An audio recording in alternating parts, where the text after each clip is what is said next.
Yes, tukulisa mubako ogwo omulebe wa Soul TV tugenda maaso akadde kano tuba tulaba empapula ez'amawulire eziwandiikiddwa Daily Monitor, Observer ate ne Bwino naye bannaffe ba MTN basooka okujjukiza tugenda maaso osindike ensimbi oba ozigyeyo mu nkola eya MTN Mobile Money osalibwako singira 10 buli lw'ojjayo ensimbi n'ofuna points 15 osobola okuzeeyambisa kugula data osobola okugula voice bundle SMS oba okufuna ate enkola endala osobola okugulamu ebintu ng'osinziira mu nkola eya MTN Mobile Money.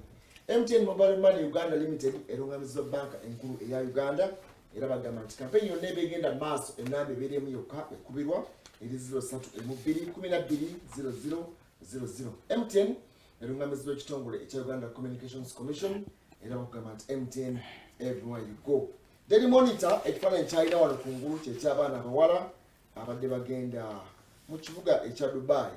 oluvannyuma lw'okufuna amawulire nti tebagenda entambula ez'ennyonyi basazizza mbali wano beebuuza ki ekiddako bakutte emigugu gyabwe bakutte ne paasipooti zaabwe beebuuza ensi ebafundiridde baali bamaze okutunda buli kimu bafunye akasente bateereza emisusu gyonna egibatwala kale no enteekateeka eyo etandise olwaleero mu butongole ekibuga ekyo oba amawanga aga Buwarabu okuba nga gagaanye Abannayuganda bonna emyezi olina okuba nga zigendayo mawulire si malungi nnyo eri ebyenfuna eri bannaffe entambula ebyobulambuzi ebyenfuna n'eggwanga linotwaliza wamu kubanga abaana bano bagendayo babajjako omusolo bagataabente zaabwe ensimbi zabaweereza eno eggwanga libadde lifunamu so all in all nomaba kifiiriddwa fena tuba tunyigiriziddwa olw'enteekateeka tusabe busabi nti bannaffe bano bakopa amawanga amalala bakopa Amerika bakopa abalala abalifutinze ebbaana amangu bawulire nnyo ebigambo bya mukulu Biden yagamba nti kana akadde sikugaana nsi kujja mu nsi ndera kumala Omicron wabula kulwana kulaba nate nga agwa wala sikukugira ono kujja okusobola okulaba ekitongole ky'amawanga mugatte eky'ebyobulamu Tedros yagamba it's a variant of concern it's a variant of panic tulina okubeera nga tukolera mu kasattiro amaposa entiisa naye si yakasattiro kulabika nti batugadde tulabooti kubanga wadde bagaddewo bannayuganda sibadde batuteyo Omicron oba sibadde bongeddeko emiwendo ekya COVID mu mawanga ga Buwarabu ddala ekibuga ekikulu ekya Dubai kale enteekateeka yeyo ekifaananyi kiri kungulu wano beebuuza ki ekiddako oluvannyuma lw'okusalawo kwa Buwarabu oba Dubai okutwaliza awamu. Daily Monitor afulumya ekyayonako olwaleero era awandiise ku nsonga y'okugaana poliisi yagaanye okuba ebiriroliro kaakati bavuddeyo wano abategesi ne balajjana bagamba nti kino tekibakoze bulungi akasente ke babadde basuubira okukola mu nteekateeka eyo ate kabeera nako kasaliddwako embeera si nnungi. Wano bagambye nti ate ekibiina ekitaba emikutu egy'empuliziganya oba egy'amawulire mu ggwanga ekya National Association of Broadcasters NAB bagambye gavumenti nti ekimala ne bawandiikira nate abavunaanyizibwa ku nsonga z'empuliziganya mu ggwanga aba Uganda Communication Commission bagamba nti namwe mutuwe ku ssente tulanze COVID-19 tukoze tutya naye ebyokusindika naddala abagenyi okuli ba RDC ng'enteekateeka y'omukulembeze bwe yali egenda maaso okubanga agirambika n'abavunaanyizibwa ku nsonga z'ebyobulamu okujja ku mikutu egy'empuliziganya egy'enjawulo okubanga balambika eggwanga ku nsonga ya COVID-19 bagamba nti mulina kusasula nga mugula ambulensi ne muteekamu amafuta ne muteekawo ne tenti n'emikutu gino bagenyi bazimbawe ku ssente okusinziira ku NAB kubanga nabo bagamba nti media ziwa omusolo ziwa license ziwa fees zikola zitya zisasula abakozi endowooza ba abakozi ku media ez'enjawulo bakozi ogwabwe naye bagamba ekituwa ku nsonga za talk shows zino ze bali bataddewo ku ssaawa 2 okukyaza abagenyi abajja musasule kasente nga gavumenti. Bannayuganda bagambye president bamusabye ne bamugamba nti towuliriza by'abakugu ku bya COVID gulawo ebyenfuna tutambule kubanga kyo kyamazima COVID tagenda kuggwawo kati tuyinza okuba nga tukyali ku Omicron ne tufunayo ate oba Betacron buli kadde variant zibeerawo era zijja ziyina amaanyi netufunayo ki nga so kaakati mu mbeera eyo tunegalira paka ddi gavumenti kyerina okukola kimu kyokka ministry y'ebyobulamu eveeyo developing SOPs okusinziira ku business ki oba ku sector ki ey'abantu akensusso tusobole okuba nga tutambula bulungi nnyo kino ekintu tukimaleko bulungi otherwise bannaffe abatanaba kugulwawo kubamu akafaananyi ebbanga lya myaka 2 omuntu alina family omuntu oyo alina n'abantu abalala kwegamba okugalira omuntu omu naye n'okomekereza ng'okoseza n'abantu abasukka mu 20. Statement eraga nti abantu bakooye ne bannasayansi erabika nti kati babakooye babagamba nti va ku byabagundi ogulewo egundi kiba kitegeeza nti nabo kibasusseeko tuwewo omubiri. Dr. Acheng n'atavaayo kujja wakiri kwogerako naffe omanye ku murundi guli eri yajjanga n'ayogera n'atunnyonnyola oluusi ne tupositioninga by'abannyonnyodde naye ng'era avuddeyo n'atunnyonnyola naye okuwulira obuwulizi nti cases 5 kati bw'ogattagatta ennaku 10 mabega tulina cases 15 so average bye 5 yajjanga tugenda mu Christmas n'abaako byalambikaawo mukole bwe muti ambulance zijja kubeerayo tugenda January tugenda tubakeberera wano atukizudde nti obulabe nnyo buli mu communities wansi mukole bwe muti ne bwe muti olaba mu communities eyo twajjayo cases nga 3 ate ku kisaawe Entebbe ne tujjayo cases nga 10 ne tugendeyo ne tujjayo bwe kiri so kakati kitegeeza ki ab'Entebbe mukole bwe muti abali ku borders endala mukole bwe muti namwe abali mu communities naye okuvaayo obubino okikubawo bwe papa naffe oba otulese mu masanga ate ng'okukebera kwa 200 kyetaaga abakwata mu ndya nga bawe 200 abakebere nabo tumanye nti banagaye beetaaga okumanya ebyo tulo okubisunsula wano bawandiise ku mwana ow'obuwala Joanna yafa gye buvuddeko yali yafumbirwa Derek Bwire naye nga enkeera we yaviira mu bulamu bw'ensi actually we yatandika okulwalira wayite nakumbale n'afa kati poliisi egamba nti waliwo eddagala eryamuleeterwa n'amira naye nga yali amaze okuyita mu process eyekusa ku kuzaala so ne bamuwa eddagala lye yamira lye balowooza nti lye lyamuviirako okwongera okutabuka okutuuka okuva mu bulamu bw'ensi alipoota kyendaba kuba ng'emalirizibwa. Tugendagendako nate mu disitulikiti ey'e Lira nate abantu abali okumpi 5 birambirira baweereddwa obujjanjabi bw'amaaso ku baana ate nga baddamu okulaba nga bwe gwali obwedda ate nga bakikoze ku bwereere. Byabadde luddawa byabadde ku Lira Regional Referral Hospital. Poliisi esabye munaffe omukyala w'omugenzi abadde akulira abakozi mu kitongole kya UNRA abeerenga yeetwalayo eri abapoliisi ogenda mu maaso kumujjako statement n'okunnyonnyola biki ebyaviirako omugenzi Rashid Kaboga emyaka 52 okuttibwa ku lunaku olw'24. National Water and Sewerage Corporation basabye abatuuze ba Nkole okulekeraawo okwenyigira mu bikolwa ate ebigenda maaso n'okuba nga bitataaganya obutonde. Wano Kyabazinga asaba Bannayuganda okulaba nate nga beekwata ku katale mu ggwanga erya mu kibuga Dubai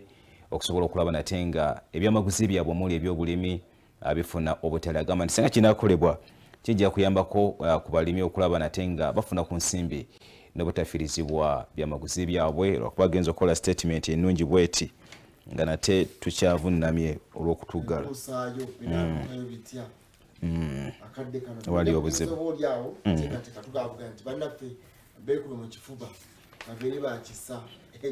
noza kekadde okulaba ambassadors baffe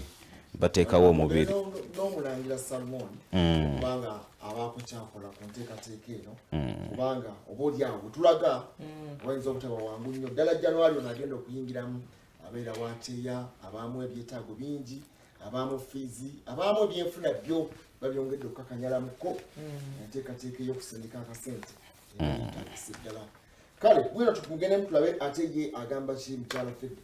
Ono bwino afulumye enkya y'olunaku olwaleero agamba nti ebbaluwa ya COVID egenda mu mubiri ebiri mu pulaani y'okuteeka essimu ku mubiri okuloopa abaganye akayiso bibino mwono bwino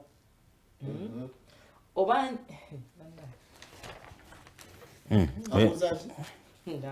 obanja omwana mukomera bazaalirayo bano omukyala alina olubuto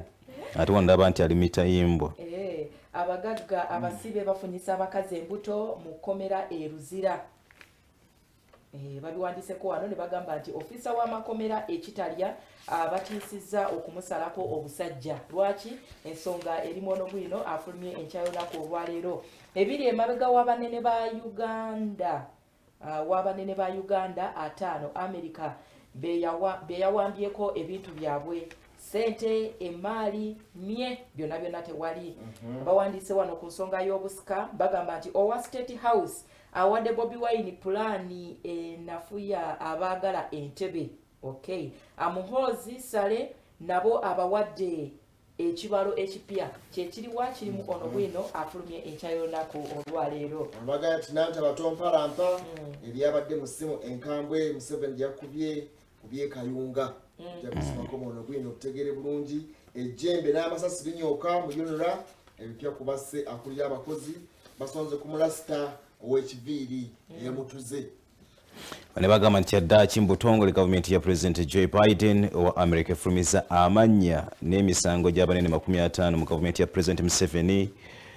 ge yateekako Natti Enkambwe. Bane bagamba nti bakomye mu Uganda yokka n'amawanga amalala gali mu Africa bagataddeko Natti.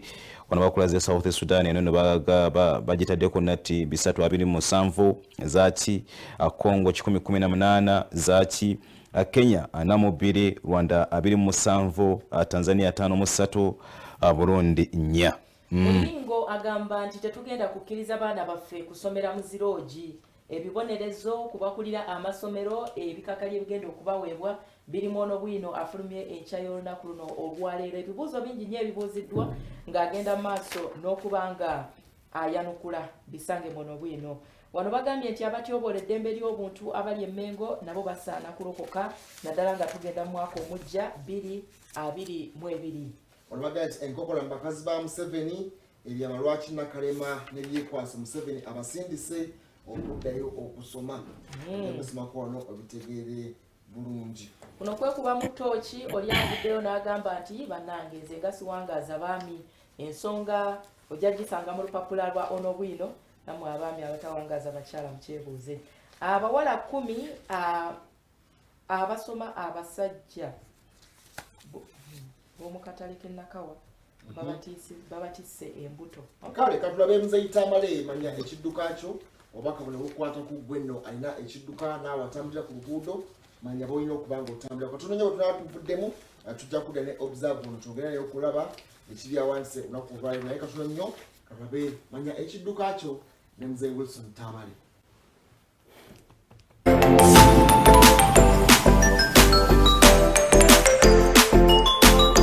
Okoze bulungi nnyo okubanga otumbudde Soti TV gaggadde era lubogola mu nsi yonna wonna woli bagiraba era gwe eyavudde e Kampala n'ogenda mu kyalo tojulirira kintu kyonna tebuza sigino tekola ki era otulaba bulungi. Country View Driving School Director Tamale Wilson nga njagala okubanga nkubuuzaako enkya ya leero webale nnyo webalire ddala embeera ne mundu gy'ondabamu nze ndirakisinze maze okukwata bulungi nnyo ekyokulya kyange ekyokunywa kyange ennaku za ggandaalo paka tujaguza amazaalibwa bulungi nnyo. Naye kakati tuli ku ggwe agenze mu kyalo, tuli ku ggwe avuga emmotoka mu bitundu ebitali bimu, wava mu kibuga n'ogenda gye bakuzaala n'ogenda butereevu nnyo okubeera n'abantu bo ate butereevu nnyo ojaguze. Tukugamba tutya? Tukugamba nti kati ng'oli eyo kozesa bulungi enguudo zaayo, leka gamba nti ndaba eno teri. Nejjukira ebidduka byonna weebiri, pikipiki zingi nnyo mu kyalo ate abasinga bagenze nazo basobole ozivugira eyo. Abalina emmotoka entono ezabuyonjo nabo gye bali, eza lukale nazo gye luli gye ziri. Ate butereevu nnyo manya otegeere kino nti bw'obanga oli mu kyalo gezaako okulaga empisa n'obuntu bulamu. Yesi oli mu kyalo mu bantu bo ate butereevu nnyo baludde okulaba naye kati bakulabye n'ebintu ebyenjawulo. Oyina ekidduka, lwaki ovuga emisinde mingi ennyo ng'ate mu butuufu oli mu kyalo waliwo abantu abakulu bambi batambula lukubo lwa ttaka ate obakubye enfuufu oba enkuba etonyeeyo toyinza gaana nkuba kutonya obakubye ebitaba ate butereevu nnyo ovuga nga ovuga n'amalala amangi ennyo. Butereevu nnyo ekyo si kirungi. Wa respect abantu b'osanze mu kyalo, bawe respect nga olaba batambulira mu kkubo ery'ettaka eyo tobakuba nfuufu. Batambula wajja okubaawo era nga bakyalagana bannaabwe ate bayinza okuba nga bakyagenda okusaba kubanga ennaku zino zonna nti zikutte nga zirimu ab'enjawulo bangi nnyo abasaba ku nnaku ez'enjawulo naye bambadde bulungi nnyo ate gwe obakuba ettaka bayinza okuba bagenda ku pate bayinza okuba bayina embaga gye bagendako oba omukolo gwonna gwe bagendako munange vuga bulungi ovuga pikipiki olinawo eno gyemu sairensawe ogenda olekanya okuba abantu amaloboozi ng'emmundu abantu balwala dda wegendereza nnyo ebikolwa byokola ng'oli mu kyalo ate era tokola bikolwa bya bulabe ebimalako abalala ebiyinza okutwala n'obulamu bwabwe.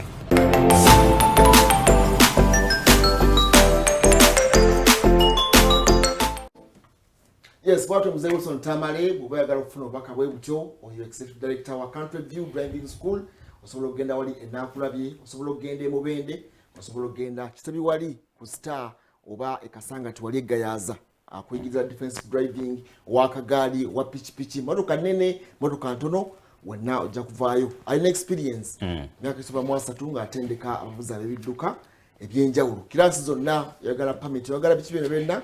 genda bugenza ajja kuba akwatizaako ofuke kafulu mu kuvuga ebidduka ebyo eby'omuliro n'obugaali ayina kyayogedde naddala mu nneeyisa y'okukubo kankuliseyo Robert Kalima mu Christmas kulikayo ssebo kubanga kimanyira niye abaddeko mu kyalo manyi nti ife gye tuwangayira mu byalo gye tuva osanga akataba nga weekalyawo mu kkubo osanga enfuufu nga nnyingi mu kkubo gye mugenda oli nayitawo nakuba amazzi naye waliwo kenalaba ku social media gayi yali ayitawo n'emmotoka gayi nalonda ejjinja yali amanya agenda mukuba amazzi gayi nakendeza ku speed kitegeeza ki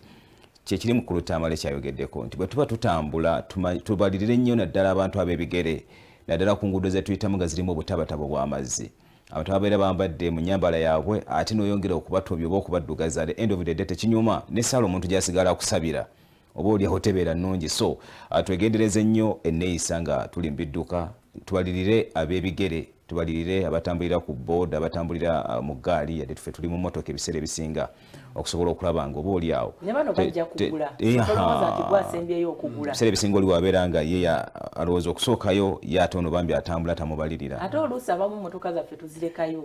ati wonsanga nyemidde n'okuba amazzi oba ku booda mbango babudde nga nina gyendaga so akati saagala mulowooze nti mwe mwekka mmwe muyina emmotoka mutwaleko nabe musanze ku kkubo ekikulu nnyo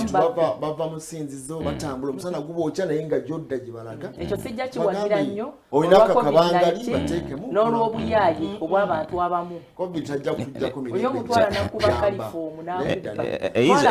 ensonga eyinza okuba ensonga naye obanga ogenze ku kyalo kati okusema ku Lutama kyayogedde oba ogenze ku kyalo gy'ozaalwa tewali nsonga lwaki oyita ku neighbor wava kusaba muteekeko mu mmotoka y'omutambule mutuzeeko abamu bambala bubi bwe mbeera mwagala tubawe ku lift ndowooza lift simuzisabira abaana ba buwala mwambaleeko bulungi kati oba oli oti nenkuteeka mu mmotoka yange wenna n'otuula nga atali wa buvunaanyizibwa otyo bubi ng'ova kusaba Faruku njagala okubemu akafaananyi ng'owadde omwana w'obuwala lift naye ng'olugoye yeesiizeeko bwesiizi tayambadde osanze mukyalawo kali mu mmotoka mwagala otuula mu maaso konna kasobodde kati ogenda munnyonnyola biki otandikira ono wa bujja ono mukyala wa bujja kubuzaako abantu abatusooga ennaku zino in fact oba mubeera mugendereddemu oba kutulumya oba kukola ki mungenzeeko mu kyalo naye ng'ali nansana wano andenza kwa kyekyalo ndi mu kyalo naye ng'ali wano eno mukono kakati ffe olwo abatuula mu mmotoka okumala essaawa 3 ebyalo tubiwe ku kitiibwa mwe mujjuze ekibuga ninake nalengedde jjo nga balaga nti abagenze mu kyalo ku Christmas bambala tuteyo emigaati ebintu ebyenjawulo naye emmotoka ate ezavuddeyo ezikomyewo e Kampala ezakomyewo ng'ate ab'omukyalo tezibalekedde kantu konna batisse nnyo batute butono kyalo naye oba oliawo ndowooza kisinzira naye ate ab'omu mu byalo batulekemu kakati mu kyalo kya maama wange wano wava wano ejjinja wano eno balimi ba mayuuni ge bayita obukopa tebagalya bagaliisa nnaku era olaba bagenza okulya obukopa babawulisizza nnaku kati nze bwentwala fuso abamu bafuuka bamukokota otutte butini ate oyagala kuvayo na bifuluusi twala ku bintu ebigaso olekeyo ne ku ssente naye kati gwogenze otute kasooli ogenze bikajjo ogenze ku fene anti kakati nga nange bwe mbaleetedde omugaati gwe mutatera kulya alya oguli sliced nange sitera kulya nnyo muwogo oyo sitera kulya nnyo kasooli mbirinamu amaddu kati kanange kantike oba otetenkanya anyhow kale ebyo byonna byatambudde over Christmas tubakulisaayo byonna abamu tebannavaayo abamu batambula abamu tebaagala mwaka kubasanga mu kyalo bajja kujja mpolampola bakomewo mu ate waliwo abagamba nti mu kibuga baweze fireworks naife tugenda zikubira eno ne bona okubaka baluuni ne bakawulira nga katulika gamba newe kubakalirira nva ekiro toteekako bikuta bya nga mu kyalo okubawa fireworks kuba we banalaba omuka mu bbanga mu kyalo okubawa fireworks atereze ekyalo okujjako fireworks gye baagaana ey'okukoleeza ebipiira y'ebiseera ebisinga ebaayo ate giba emipiira gya mmotoka bupiira bwa bugaali kati awo ndowooza okunyonyola embeera y'ekyalo nga bw'ogiraba ekikulu kya byonna kwekuuma omalako omwaka so tugenda kwogera just casually embeera nga bwetambudde omwaka bwe gutambudde projections for new year resolutions abantu zebateekateeka omwaka ogwa 2021 gwo toyinza kugunanyeza muntu oba olya buli omwe na plans yali ategese dreams zaali nene naye olw'embeera nti covid yajja najja nga bwazze banaye katono nnyo olunaku lweggulo nina embeera gye nalabye mu kibuga naye paka olunaku olwaleero neebuuza embeera eyo yavudde ku ki mu kibuga omwo mulimu abantu kasita akugwako we pa nga toyambadde masiki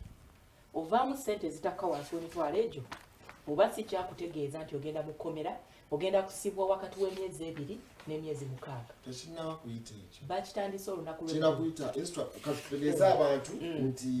waliwo instrument zigenda okujja katono nnyo nati kansooke mbasiigire ekifaananyi then abantu babulire ekituufu abantu baneeno abamu tebali mu uniform ajabuzi balinganga ababeera mu corridors awo obw'enjawulo tibabeerawo nga bamonitaringa naye muba mbadde mujja mu gurupu y'abantu nga 4 ogenda okulanga buli omu alina gwagabanyeko akute ku mukono oba okifuna kati ng'ovaamu ssente ezo kati babasaasaanya buli omu ne bamutwala wuwe kati oteeka okwerwanako ne ssente zitakka wansi w'emitwalo 2 oba bakutwale mu kkomera bakusibe okumala ebbanga lya myezi wakati w'emyezi 2 n'emyezi 6 bwe kibanga si kyo bakutanza ne bagamba nti obaguleko masiki naye nga bagikuguza 10,000 olwo obubinja mwebuli mu kibuga Kampala nga bolaba bodaboda ebali beeyisa nti bakozesa amateeka naddala ku rounds about ez'enjawulo n'osanga olina gye nakwata ebisumuzi bbu tafudde ku bantu batudde ku boda tafudde ku moroka egenda kubasanga etyokola accident nakuzza ebbali nakugjamu sente kati nabana enkola gye batandisewo system eri eyaba bodaboda oba okyajukira 2010 eyo yagenda maaso n'olunaku lweggulo bwe zaakonyesa wa 11 era yakomyewo ku boda era nga bakwata mu kazimbe nakutwala eyo natandika okugjamu ebigambo n'okujja ku streets z'ekibuga Kampala ku streets z'ekibuga Kampala teweetantala kugendayo nga toyina masiki bakubakirawo bakuuma ddembe bakola disguise nga bakuuma ddembe oba bantu ba bulijjo yagwira abamu tebali mu uniform weewaawo tulinamu abamu abakuuma ddembe naye kwabwe gwe bakola twakimanyako ng'omwaka gutandika wali nti abantu babazangayo ewaka tutuya polisi we yagobanga abantu awo toyingira Kampala toyingira kibuga tulina masiki naye ngera sitira abantu bagula masiki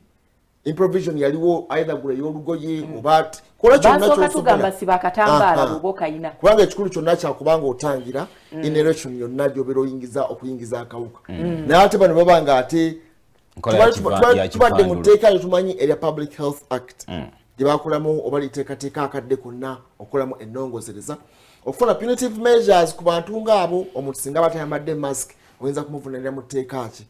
n'ebibonezo bibeere nga biri clear kuba kati nti ekivandulo eky'abantu olw'okuba nti waliwo embeera eriwo n'akasattiro ke tukoleramu kati omuntu azze mu kibuga anoonya mutwalo gwa ssente naye kati omutiisizza n'abantu obutamanya ddembe lyabwe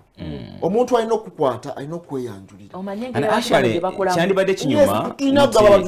tubeera ng'omanye etteeka ng'omanye eddembe lyo omuntu azze nze nagabwe nasanga abakawungeezi nga bakwata abantu nemugaba omutwalawa nemugaba gozongwa toyambadde mask mbuyuyo walking beyond curfew time nenga fine kizoka obudde bugenze yagenda okulaba ndowooza nga nemeddeko nagamba nayinza obutaba bwa bulijjo ngoyogeza amaanyi itizoke jogeza amaanyi kubanga manye eddembe lyange ontwalawa goza okunkwata toyina masiki ate gwosoza okumenya etteeka kati nze ngenda okukwata vidiyo eno ngiwoneze bakama abo kati tunekwe kumuyita sookojje emabega naye nga olredde abantu basindika babakuba bakola batya not until namulaga kadi ne mugamba Akati- ngamba obweddaga emanyi g'oyogeza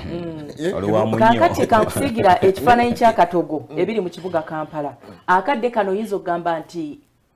abasuubuzi oba abantu abayingira ekibuga baliwo mu mbeera ya bunkenke na kutiitiira nti kitya abasuubuzi bali kudduka nabadde nnengera mwami Hussein ng'agamba nti bannabyabufuzi abatwala ekibuga bamukubira kasimu ne bamugamba nti munnange tukolere ku basuubuzi abo baddugaza ekibuga bakola ki naye ng'ate bw'otuulira bannabyabufuzi ono baalumiriza okuba nti be baddukira ewuwe abayambeko ate nabo bagamba nti fe abasuubuzi tubeetaaga mu kibuga meaning that omuntu ali mu kibuga ng'agenda mu maaso n'okubaako ne byatunda ali mu bulamu bwa bunkenke ekyo kiraba kakati ate waliwo embeera ey'abasuubuzi akadde kano tulina balandiroodi abaatadde amakufulu ku miryango gy'abasuubuzi baagala clearance eya buli bbanja lyonna mu mwaka guno okutuusiza ddala ku Desemba abamu bayise namu bagamba January kubanga bagamba Desemba tebamubala aweddeko kakati tulina n'abantu abamu abajja mu kibuga Kampala nga tamanyi kimuleese naye ng'agamba Mukama Katonda bw'anannyamba n'etuukayo n'enfuna akokkola nja kumwebaza nja kumuddiza ekitiibwa so kakati abantu abali mu kategori eyo ey'akavuyo ne banene abantu engeri gye bakugwako oli ejja n'akuvumbagatira ati n'agamba oyambadde kakati n'omutunuulira naye akugwira agamba nti atangira COVID-19 at the end akusaba ssente beefaananyirizaako bannaffe abakwasisa kafyu bw'ajja ng'otambula mu budde wakati w'essaawa ezo 2-3-4 agamba nti omenye etteeka lya kafyu bati bw'ajja asooka kusaba driving permit yeeriwa olugimukwasa bwe pa ng'atandika okweyongerayo ennaku zino bwe bakola ab'ebidduka afandajja n'agamba nti obudde bw'otambuliramu bwa kafyu n'agamba kandabe driving permit yo kubanga amanyi nti ako kanyeebwa kogenda okozesa okukola ki okumugoberera era bw'ogenda okwerwanako permit eno okugijjayo okomekereza olina kyokoze ki kyovuddemu ekibuga Kampala lwaki tebavaayo ne batugamba nti bw'oba otambula past kafyu time sente bweziti bw'oba toyambadde masiki sente bweziti then n'ekirala nze nga Munnayuganda neewunya ne ministry y'ebyobulamu omugongo weegujja okutandika okutupenalizing obutayambala mask anti kirimu instrument naye minisita w'ebyobulamu yavaayo n'atusomesa mask eyeetaagisa mu Uganda mukijjukira kati kitegeeza nti byonna bye ndina byefaanaanyiriza naye si mask nedda tuyinza obutatuuka na mutindo gwe twetaaga ng'eggwanga n'enkola yaffe nga bwe tugimanyi kubanga ne gavumenti yalemwa ku nteekateeka z'okugabira abantu masiki naye kyetulina kati okulaba nga tuteekako ennyisira olw'embeera egenda mu ggwanga kwe kunyikiza abantu okwambala masiki then abagenda okunyikiza ebikwekweto bya masiki omuntu okuba nga talina masiki gwe ozootya omuntu akwasisa amateeka oteekeddwa okuba nga olina ekintu ekikwawula ku muntu omulala eyinza okubeera ID oba nga olina uniform kati twebuuza nti bano abantu abakola enkola y'ekivandulo ani abasindika era bagira mugundi ki ye abaffe tekireetebwa obutabanguko wamu n'okulwanagana kubanga oba toyina kikwawula ku muntu omulala nange nja kuba ne self defense okusobola okwerwanako at the end of the day either omu ayinza okufa ku lw'omulala oba omuntu okutta omuntu ku lw'omulala n'abalaba ennyini okwerimbika babanga ddala bakuuma ddembe nga bakwasa ebiragiro babeere nga beeyanjulira abantu bakuuma ddembe nze tontwala ebyo byagundi ati kati gwe Muhammadi oliwanjawulo kati twagera ku muntu avudde eri Mannyo Gaseka avudde Busitema azze mu kibuga Kampala tanabona kumala mu olusi ava nakati mu kyalo tamanyi kikyakola wabula ng'omuntu azza mukutte mu ngeri tategerekeka at the end of the day omuntu oyo agenda na kumujjamu ssente z'atalina sinakindi okumutwala okuba nga amutulugunya mu mbeera etagwanidde kitegeeza kintu kati abavunaanyizibwa ku nsonga y'okulaba nga embeera etambula bulungi mu ggwanga ebyo byobulamu bavyeyo n'amaloboozi abavunaanyizibwa ku nsonga z'ebyokwerinda omuntu wenza n'omuwambiraawo nga oli amugamba tolina masiki manye embeera y'akanyigo n'okusoberwa okukola n'okyotandikoze at the end of the day netulaba nti abantu muntu yabuziddwawo tumanyi mbolawo yabuziddwawo atya wabula nga just yeze amukwata nga amukwasa amateeka at the end of the day tumanyi muntu amukwata bazavunaanyizibwa ku nsonga eyo tukiraba ng'ekitini okwambala masiki kyankizo era kyatteeka okusobola okuuma obulamu bwaffe era nange nakuwala nnyo okusanga omuntu nga tuyambadde masiki ng'otambula naye tukwasizza tutya amateeka okusobola okulaba ng'ekyo kiggumira anti kakati ekibuga kyandibadde nga bwe tulaba aba KCCA obalaba abasirikale abo bwe bajja babeera mu yunifoomu zaabwe era omusuubuzi olulengera ye mukozi kati bali mu bbulu olulengera bbulu ne yero nga misinde naye kati bwe tubanga tulina bantu tetumanyi oba abantu banene abakuumaddembe be babatuma bakole on their behalf kubanga mu kibuga omwo mulimu bu police booth obuwerako naye ng'era nawalika booth nabo bakukwatirawo naye nga nolaba nga omukuumaddembe ali ati ng'akutwala muntu wakati just imagine bw'oba okkirira Namirembe Road waliwo ka booth ng'okkirirawo bw'otuuka wali wansi ng'ogenda Kafumbe mu Kasaawo waliwo ka booth bw'otambula n'ogenda ku Nakivubo kwennyini ku mwala awo waliwo ka booth akalala bw'otambula n'ogenda eno ku bitaala ng'agenda ku paaka enkadde na waliwo ka booth awo obwo bw'enjawulo awo weebuuliza kati awo wonna yambuka eri aliwa paaka waliwo booth obw'enjawulo kati abo bwe wabanga omuntu busobola omutulugunyiza mu mbeera bw'eti naye gwe batulugunyiza bakuzaawa mu mbeera bw'eti bwakwata kutwala mu kafunda n'akutwala mu akeedi n'akunyigiririza eyo obuzibu olaba Kampala oyo ekyo kintu ekitayigika owange batirogamba nti Kampala tayigika omusajja akwata bwati omukono jjukira basiba bakola bunyama basula bakola bunyama era nga kyuma kyekikutte kati olw'okutya n'ensonga gyagamba nti kyagamba tokirina oyogera bingi mu olw'okusoberwa at the end of the day n'akutwala awantu n'akuzingizayo bwati okujjawo kola kyonna kino ate n'engeri bwe kiri nti naawe kennyini oba okimanyi nti obutayambala masiki musango nga naawe kennyini kikuli mu bwongo kakati ekyo kikuleetera paniki eyo n'ogenda ng'ojjayo obusente bambi waliwo omukyala eyakwatiddwa nga tayambadde masiki omukyala ono n'agamba nti ayinamu 5,000 naye bamukunyizza okutuuka bwe yeesokodde obusente bwonna n'abumalayo ngenda okutuuka bwe nti nga mbabuze ogubaddembu omukyala oyo agenda embeera bwetyo bwebadde naye ng'omukyala alajjana nti gy'alaga wala sente z'abadde alinamu ze za transport amutuusa naye tebamuwadde kitiibwa naye masiki ya 10 ogigule emitwalo 2 kino mbadde sigenda kukyogera naye kankyogere nfact era awo ekyubuye nga n'abasajja bambadde yuuni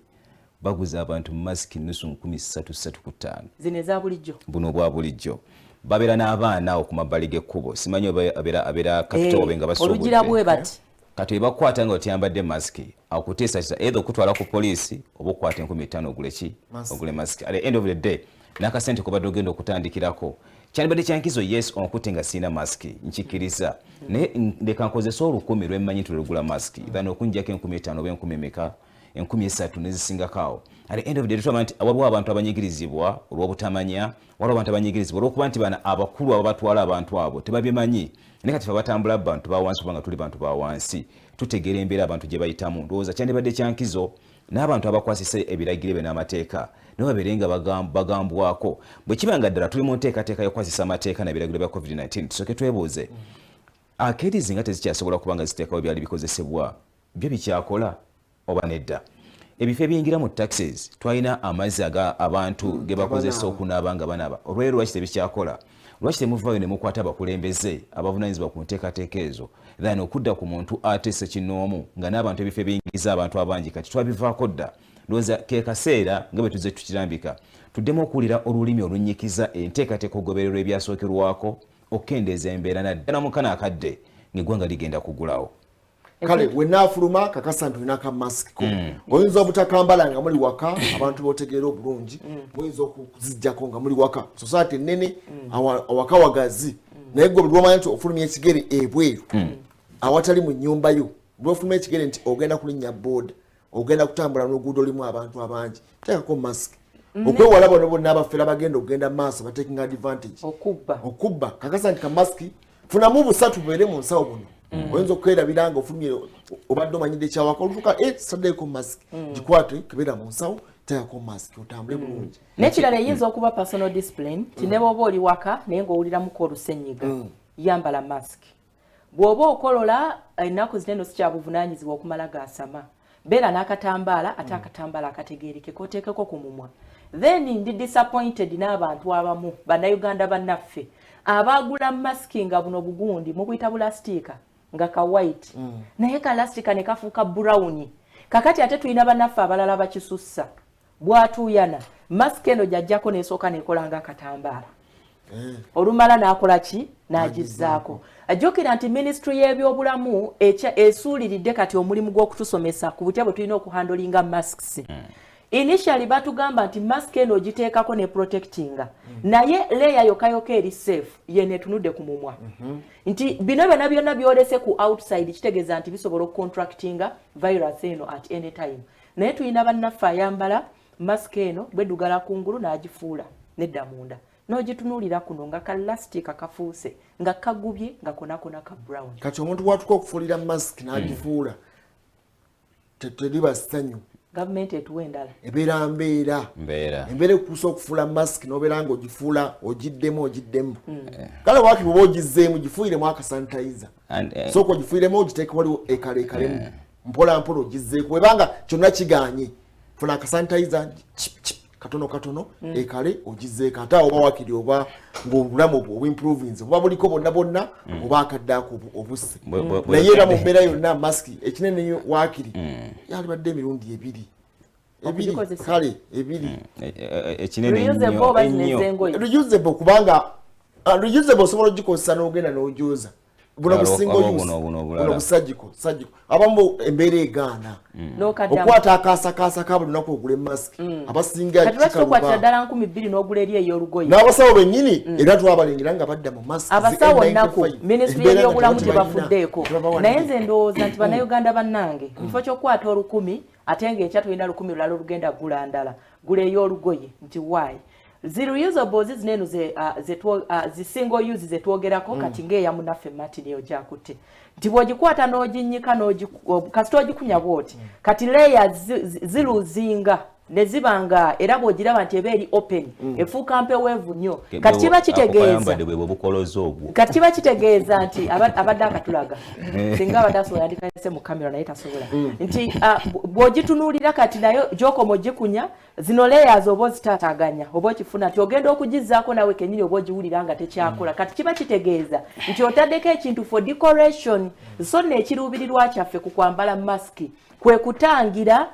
olwoya president lwe yagamba olwoya olwo olukwata mu bwengula okujja okukola ki okupenetrating okuyingira muli munda so nze nandirowoozezza nti bwe kiba kisoboka osobola n'okwetungira ka masiki ko ku kyalaani nga kakutuuka bulungi kubanga ezibu bazitungira basaamya oba oliawo ng'omukyoli yajambadde endala bagikolera mu Nyankole oba oliawo nga mu Sudani yajambadde kati ne weesanga nga either eno paati ya wansi yonna eri out obanga ennyinda azirese nga ziri exposed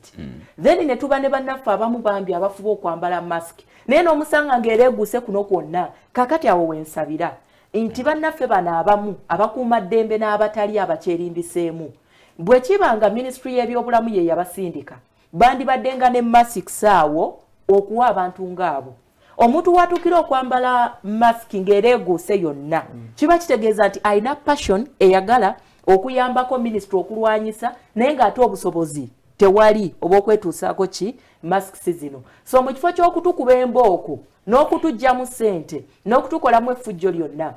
nze nsuubira nti ministry y'ebyobulamu keekadde erowooze ku butya bwesobola okutwagazisa okuyingira mu kintu ekyokulwanyisa COVID-19. Actually, awo nyinyi nange bwengenda kuongeza eddoboozi lyange nga nsinzira ku kya bannaffe abavunaanyizibwa oba batwala emikutu mu ggwanga bannaabo. Ndowooza kekana kadde akatuufu nga tuyayaana abaana okudda ku masomero b'emyaka emito nga tuyayaana n'okugulawo eggwanga lyonna okuvaayo n'enkola y'ekisajja kikulu okulaba nga balambika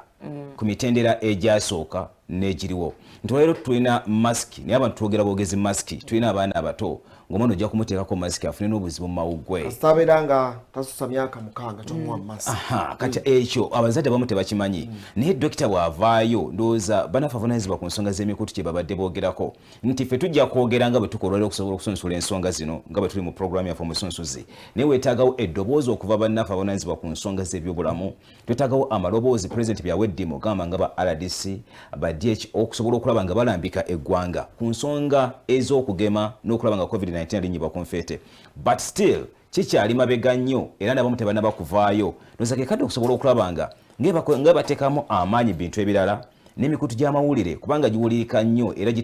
gisaasanya information y'abantu wangi bwe bateekemu ensimbi okusobola okulaba nga abantu bajja okulambika eggwanga n'okusomesa kubanga pulezidenti bina tajja kubimalayo nga azze mu kwogera waliwo ebintu ebirina okusookerwako okwogerwako ne bakadde baffe n'abazadde okubitegeera n'abasomesa okubitegeera nga byetaagamu sayansi ow'ekikugu olwaleero akyabulamu okulunga kitegeeza ki ndowooza ke kano akadde bannaffe abavunaanyizibwa ku nsonga abakulembeze mu gavumenti batune ku nsonga y'abannannyini mikutu kye boogera talk shows ze baagala okuba nga baleeta batandika okuba nga baziteekamu ensimbi bajje basomesa eggwanga okusobola okulaba nga tubaako nekye tuyiga mu mbeera emu oba endala. Kampala abantu bamudduka buli lukedde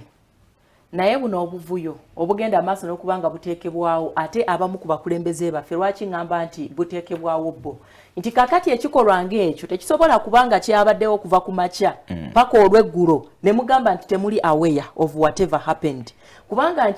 nti awalala wayinza okugaana okuteekebwayo ba informers naye mu kibuga Kampala wakati wateekwa okuba nga abantu bakola ki nga bannaffe bano abakulembeze bategeera ebigenda mu maaso bw'otunuulira bamusiga nsimbi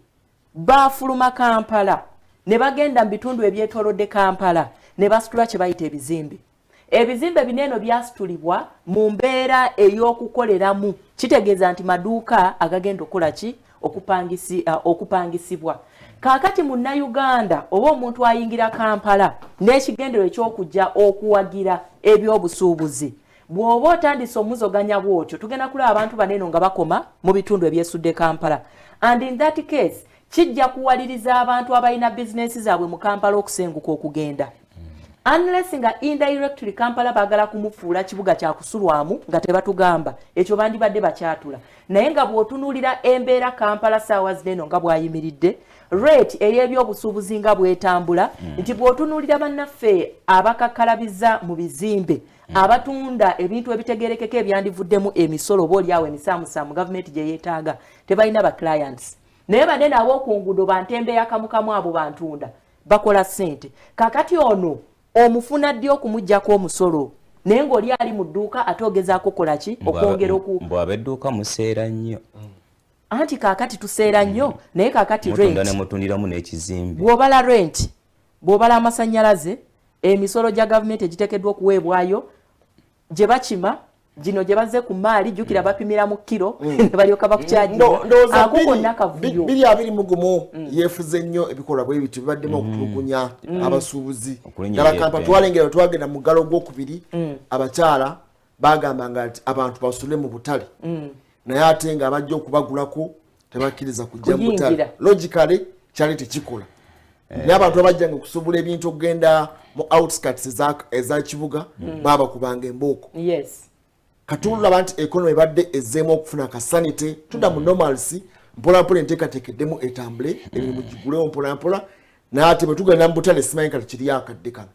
kubanga twogera okubano obutale owino nakasero amazzi agaabeeranga ku miryango sabbuuni oba bamufumba kati simanyi anti obuzibu bwa bannaffe abo bwe basanze n'ab'ebizimbe ebirala mu kibuga Kampala bagezaako okuteeka ku main entrances amazzi ag'okunaaba mu ngalo naye nga boolaba n'abakuumaddembe bwe bakugamba nti ku nsalo obukubokubo buno bupanya buno bubalemesa okuba nga bakwasaganya ebintu ebitali bimu yeseemu keesi n'obutale obwo bwe twogerako owino nakaserowa n'obulala nti weesanga nti abantu abamu tebayingira nga bakozesa emiryango egiri main egiyingira negiri main egibafulumya kati abamu bayitaayita eyo ate nga kizibu nnyo okugamba nti kangende nga nteeka buli wamu amazzi naye katuyinza okugamba nti bagezezzaako okubiteeka mu nkola yadde tebasobola kusaasaanya buli wamu settingi yaffe mugimanyi ey'ebizimbe mu Kampala awamu n'obutale actually nze njagamba nti fe Uganda bwe tutyo tukolera nnyo mu mbeera kkiriza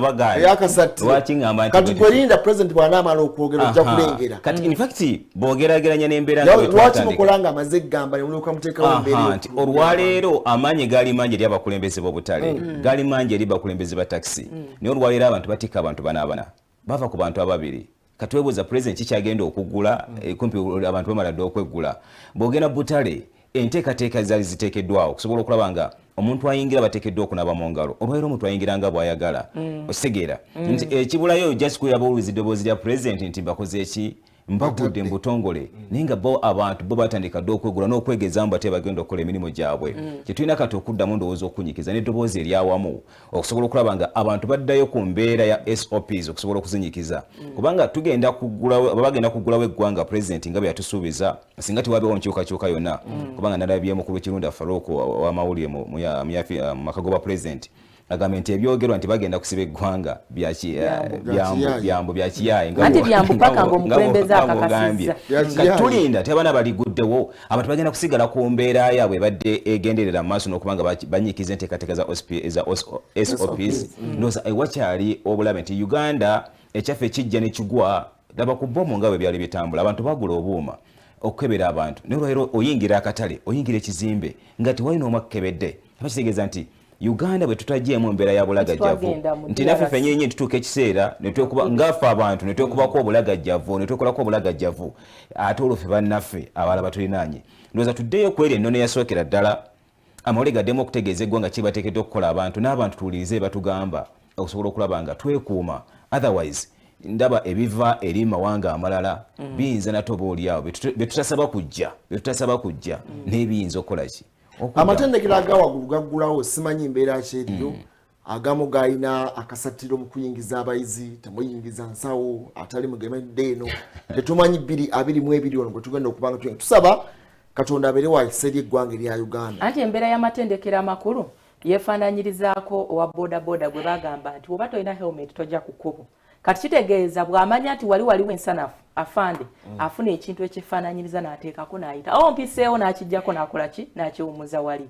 kaakati n'obunafu bwa minisitule y'ebyenjigiriza okukwasisa oba okuteekesa mu nkola bye beetaddewo nakyo kiwadde beetu amatendekero aga waggulu ate nga kagenda kubeera katogo kavuyo kennyini ku mitendera gino emirala egigenda okuggulawo ennaku z'omwezi nga 10 watabaawo kikyuse kyonna naye Faruku oyogedde ku nsonga ya taxi oba baasi kale entambula ey'olukale bannange wamala yabadde ayogera kumanya eddembe lyo ebintu ebimu kuyiikiriza bannaffe baneeno bwe baasala ne batandika okutikka half capacity emiwendo bagidabolinga n'ensonga gye bali bawa kwe kugamba nti osasulira guno omutto mu bufunze mu ababiri abali kuno musharinga cost y'omuntu ono eyandibadde wano ne musasula kati oli bw'aba batikka abantu bana mumulage nti muddayo ku nnusu 10 okola ki okusasula naye lwaki babatikka abantu bana ate ne musigala nga musasulira n'omutto ate ogutuddemu omuntu Uganda oba embeera obwavu n'eddembe ogenda okulaba nga obwavu bujjewo eddembe omusajja agamba nti batugamba abantu babeeraga fuluma nga tojja kusimbawo kasooli olina okusiga mu mmotoka at the end of the day nga kitunyigiriza nti singa amateeka yagambye fuluma oba omusaabaze munnange abasaabaze ffe tuliriniye twambale ffenna masiki omuteeka ate eddoboozi ly'abasaabaze kondakita n'eddereeva bazze kukola ssente togenda kubasuubira kukwata mpola kati twalengedde mu kutambula okwa Christmas ng'emmotoka ntono ku kkubo naye nga abantu bangi nabwa kati linda ey'abasatu bw'enaabezze n'atwala ababiri oba ku mukaaga ogw'ekiro awo muzeeru mu agamba nti tekawo amenvu oserere kati awo mbeera nzibu nnyo naye tugenda mu mwaka ogwa 2022 mu mbeera yonna guno tegubadde mwangu nnyo gubaddemu okusomooza okw'enjawulo ebyenfuna byakubwa naye nga byakubwa buli omu kyategeera globally bw'otunulira butale obw'enjawulo bonna mu nsi yonna tebitambudde bulungi tugambye nti balanga tubeere bakkakkamu mwaka ogujja expenditure tukole dreams zaffe resolution tugambe tuddemu oddemu osinziire ogambe nti nali ntegese eki mwaka 2020 kubanga kikigenda kukyuka embeera oba oliawo tugenda tutambula ne covid 2022 ogambe nali ntegese okuteekawo obuzigo okumaliriza ekigundi bwekiti kanziremu ate oba oliawo njiribe mpolampola ndabe oba 2022 nyinza okutandika tuddeyo ku drawing board byewali otegese ddamu okole edit wandisa pensi osobola okusimula mpolampola nogaa nti kano nali ntegese kino towandisa peni etasiimuuka ogaa nti kino kati nsobola okueditingamu wano katono nali nsobola kuyingiza bwe tekyasoboka ekikulu ekyebina Katonda kasaba nga akuwadde obulamu kyekisinga kubanga bannaffe abatugenzeko tebakyasobola waliwo abatakyasobola kola kino kyetukola eri abaleka zigolofa covid yabeera n'abatwala bali basobola osasula buli kimu naye gye bali kati bayisa n'emagombe bw'oba olina obulamu osobola okukola ekiddako kituufu njagala kubiriza bannayuganda ffenna okutwaliza awamu tuddeyokko ku mubisi gw'enjuki galiki ntangawuzi tuteekemu ki ekirala awo lemoni ebyo twagiranga ebyo kiri ekyokweyoteza sikimanyi bulungi nnyo naye lwaki ngamba nti tuddeyo eyo ebifuba kati n'essenyiga ennaku zineno biri common nnyo n'olwekyo olina ensonga ey'okwambala masiki ng'ofuluma abirina nkwegayiridde ebeera muntu mulamu gezaako okwambala mask osobola okuba ng'otangira omulala kukukifuna. Mukama Katonda yatukola bulungi nnyo, immunity system yaffe ayina engeri gye yaje empoweringamu. It is just natural, tetulina kye tuyinza muwa wabula okumwebaza obwebaza. Otherwise ku lunaku olwokutaano Vision Night emisana egenda kubeera ku Canaan Land. Bonaabo osobodde tuukayo naye ng'ojja kutugoberera ku mikutu gyaffe gyonna era nga bulijjo. Kakati ey'ekiro egenda kubeera waneno ku kitebe kyaffe ekya Salt Media. Akadde konna ojja kuba ng'osampolingibwako wawe tutuuse naye ng'akeetalo katandise dda. Mukama Katonda akole bulungi. Nise na Bwire ndi Musamya mugo otule busiya. Atakumira mpeera batukumire. Kale tetujja kusukkawo olwaleero tugamba ataneegemesa agenda